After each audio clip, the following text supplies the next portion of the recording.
मसँग क्रियाशील सदस्यता कार्ड कहाँ छ? तपाईँले बनाइदिएछ? छैन, मलाई चाहिँदैन, भए पनि च्यातेर फालिदिन्छु म। यस्तो हो कि अङ्कल, मलाई मेरो आत्मसन्तुष्टिको लागि मैले गरेको गतिविधि गर्दाखेरि मलाई हेप्या हो भनेर तपाईँले त्यो शब्दै प्रयोग गर्न पाइँदैन। हजुर, तपाईँलाई चाहिँ कसरी हेपे? मैले मेरो लागि मलाई गर्न मन लागेको चिज गर्दाखेरि तपाईँलाई हेप्या हुन्छ अङ्कल? म होइन भने म पार्टीको कसरी जिम्मेवार? म पार्टीको कसरी जिम्मेवार भन्नु त?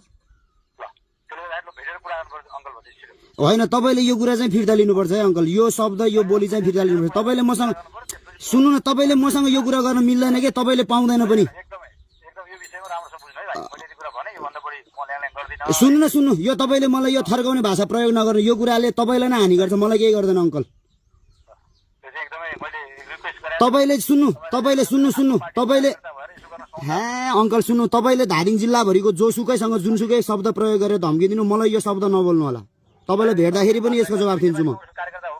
हजुर, होइन, म के को आधारमा नेपाली काङ्ग्रेसको कार्यकर्ता? मसँग क्रियाशील सदस्यता कार्ड नै छैन। तपाईँको भाइहरूले बन्न नदिए मलाई त्यो। मसँग क्रियाशील सदस्यता कार्ड कहाँ छ? तपाईँले बनाइदिएछ? छैन, मलाई चाहिँदैन, भए पनि च्यातेर फालिदिन्छु म। सुन्नु न, तपाईँले पहिला कुरो मलाई के भन्न पाइँदैन भने अङ्कल, तपाईँ नेता हो, आफ्नो ठाउँमा छ होइन। व्यक्तिगत रूपमा सुन्नु, व्यक्तिगत रूपमा तपाईँलाई मैले कहाँसम्म मानेको छु भने त्यो अब त्यो बालबालिका बेचबिखनको तपाईँको आएको समाचार छ नि, त्यसमा धरि यो गर्न चाहिँ उचित हुँदैन है यो बेलामा आएर भनेर कमेन्ट गरेको छु मैले। सेयर गर्नु पर्थ्यो नि त तपाईँलाई हेप्या भए त।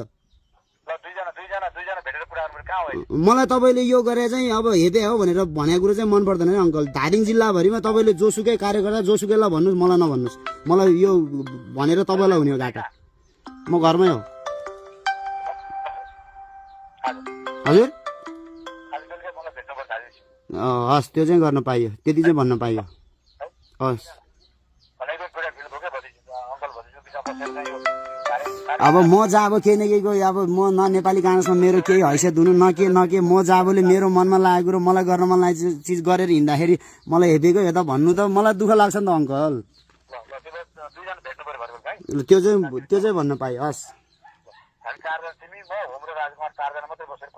हस्,